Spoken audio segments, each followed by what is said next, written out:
മലയാളികൾക്ക് വളരെയധികം ഇഷ്ടമാണ് അമ്പിളി ദേവിയെ. മിനിസ്ക്രീൻ പ്രേക്ഷകർക്ക് പ്രത്യേകിച്ച് സോഷ്യൽ മീഡിയ ഉപയോഗിക്കുന്നവർക്കും അങ്ങനെ തന്നെയാണ്. അമ്പിളി ദേവിയുടെ വാർത്തകൾ വളരെയധികം ഇഷ്ടമാണ് പ്രേക്ഷകർക്ക് കേൾക്കാനുമൊക്കെ. ഇപ്പോഴിതാ കുട്ടികളെ സാധാരണക്കാരിയെപ്പോലെ ഒരമ്മ എന്ന നിലയിൽ സ്കൂളിലേക്ക് കൊണ്ടാക്കുന്ന ഒരു വീഡിയോ ആണ് പുറത്തു വന്നിരിക്കുന്നത്.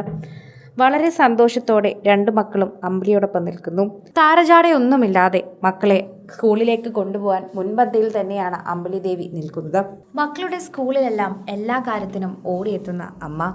സിംഗിൾ പാരന്റിങ് പറയുന്നത് പോലെ അത്ര എളുപ്പമല്ല. സാധാരണ താരങ്ങളെല്ലാവരും ചെയ്യുന്നത് തന്നെയാണ് അമ്പിളിയും ചെയ്യുന്നതെന്ന് പറയുന്നു. എന്നാൽ അച്ഛനില്ലാതെ കുട്ടികളെ വളർത്തുന്നത് ഒരു അമ്മയെ സംബന്ധിച്ച് എത്രമാത്രം പ്രയാസമാണെന്ന് നമുക്ക് അറിയില്ല. അമ്പിളി ദേവി വളരെയധികം അനായാസൻ അത് ചെയ്യുന്നത് പോലെ തോന്നുന്നുണ്ട്. പ്രേക്ഷകർക്ക് വളരെയധികം ഇഷ്ടമാണ് അജുക്കുട്ടൻ്റെ ഓരോ കുസൃതികൾ കാണിക്കാൻ. അത് അമ്പിളിക്ക് അറിയാവുന്നത് കൊണ്ട് തന്നെ അജുവിൻ്റെ ഓരോ വിശേഷങ്ങളുമായി എത്താറുണ്ട് അമ്പിളി ദേവി.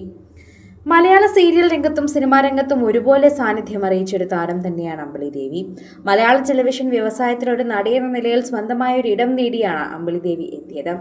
2005 മുതൽ സജീവമായിട്ടുള്ള താരം തന്നെയാണ്.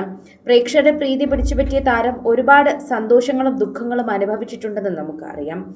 ലോവൽ എന്ന വ്യക്തി വിവാഹം കഴിച്ച് അതിനുശേഷം ആദിത്യൻ ജയൻ എന്ന രണ്ടാമത്തെ ആളെ വിവാഹം കഴിച്ച് വേർപിരിഞ്ഞ് ഇപ്പോൾ മക്കളോടൊപ്പവും സന്തോഷമായി ജീവിക്കുകയാണ്. അജുക്കുട്ടൻ്റെയും മൂത്തവൻ്റെയും വിശേഷങ്ങൾ സോഷ്യൽ മീഡിയയിൽ അമ്പിളി ദേവി എപ്പോഴും പങ്കുവെക്കാറുണ്ട്. രണ്ടുപേരുടെയും വാർത്തകൾ സോഷ്യൽ മീഡിയയിൽ എത്തിക്കാൻ എപ്പോഴും ശ്രമിക്കാറുമുണ്ട്. എൻ്റെ പൊന്നുമക്കൾ അപ്പുവും അജുവും എപ്പോഴും എന്നോട് ഇങ്ങനെ സ്നേഹമായി തന്നെ ഇരിക്കണേ എന്നാണ് എനിക്ക് പ്രാർത്ഥിക്കാനുള്ളത്. എല്ലാവരും വളരെയധികം സ്നേഹത്തോടെ പങ്കുവെക്കുന്ന വാർത്തയായി ഇത് മാറുകയും ചെയ്യുന്നുണ്ട്. അമ്പിളി ദേവിയോടുള്ള സ്നേഹം കൊണ്ട് തന്നെയാണ് എല്ലാവരും ഇത്തരത്തിൽ സോഷ്യൽ മീഡിയയിൽ ഇതിനെക്കുറിച്ച് ചോദിക്കുകയും ചെയ്യുന്നതെന്ന് പറയാം. സ്വകാര്യ ജീവിതത്തെക്കുറിച്ച് സംസാരിക്കുമ്പോൾ കൊല്ലം ജില്ലയിലാണ് താരം ജനിച്ചത്. കുലങ്കര ഭാഗത്തുള്ള ചവറയിലാണ്. ജിജി ഭവനിൽ ബാലചന്ദ്രൻ പിള്ളയുടെയും മഹേശ്വരി അമ്മയുടെയും മകളായിട്ടാണ് അമ്പിളി ദേവിയുടെ ജനനം. 2009 മാർച്ച് 27 തിരുവനന്തപുരം സ്വദേശിയും സിനിമാ സീരിയൽ ക്യാമറാമാനുമായിരുന്ന ലോവലുമായി വിവാഹം നടന്നുവെങ്കിലും അടുത്ത കാലത്ത് അവർ വിവാഹമോചിതരാവുകയും ചെയ്തു. പിന്നീട് സീരിയൽ നടനും ആദിത്യൻ ജയൻ അവരെ വിവാഹം കഴിച്ചു. ഭരതനാട്യം, കുച്ചിപ്പുടി, മോഹിനിയാട്ടം, ഫോക്ക് ഡാൻസ് എന്നിവയിൽ പരിശീലനം നേടിയ നർത്തകി കൂടിയാണ് അമ്പിളി ദേവി. സ്വന്തമായി ഇപ്പോൾ ഒരു ഡാൻസ് സ്കൂൾ കൂടിയുണ്ട്. അതിനിടയിൽ തന്നെയാണ് മക്കളുടെ കാര്യങ്ങളെല്ലാം ഭംഗിയായി നോക്കുന്നത്.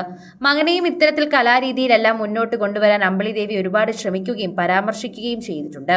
പ്രേക്ഷകരെല്ലാവരും സ്നേഹത്തോടെയാണ് ഈ വാർത്തയെല്ലാം ഏറ്റെടുക്കുന്നത്. അമ്പിളി ദേവിയുടെയും മക്കളുടെയും വാർത്തകൾ കേൾക്കാൻ വളരെയധികം ഇഷ്ടമുള്ളവരാണ് ഭൂരിഭാഗം പ്രേക്ഷകരും. സോഷ്യൽ മീഡിയയിൽ തന്നെ എല്ലാവരും ഇത് ഏറ്റെടുക്കാറുമുണ്ട് എന്ന് പറയുന്നതും ഒരു വലിയ സത്യം തന്നെയാണ്. ആരാധകരുടെ പ്രീതി വളരെയധികം ലഭിക്കുന്ന ഒരു വാർത്ത കൂടിയായി ഇത് മാറുന്നുണ്ട്. സോഷ്യൽ മീഡിയയിൽ പ്രേക്ഷകരോടൊപ്പമുള്ള പ്രീതി വളരെയധികം മനസ്സിലാവുകയും ചെയ്യുകയാണ് നമുക്കെന്ന് പറയണം. ആരാധകരും അത് ഏറ്റെടുക്കുന്നത് നമുക്ക് കാണാൻ സാധിക്കുന്നത് കൊണ്ടാണ് പറയാൻ സാധിക്കുന്നത്. കൂടുതൽ സിനിമ, സീരിയൽ, ചാനൽ വാർത്തകൾക്കും നിങ്ങളുടെ പ്രിയപ്പെട്ട താരങ്ങളുടെ എക്സ്ക്ലൂസീവ് അഭിമുഖങ്ങൾക്കുമായി സബ്സ്ക്രൈബ് ചെയ്യാൻ മറക്കല്ലേ.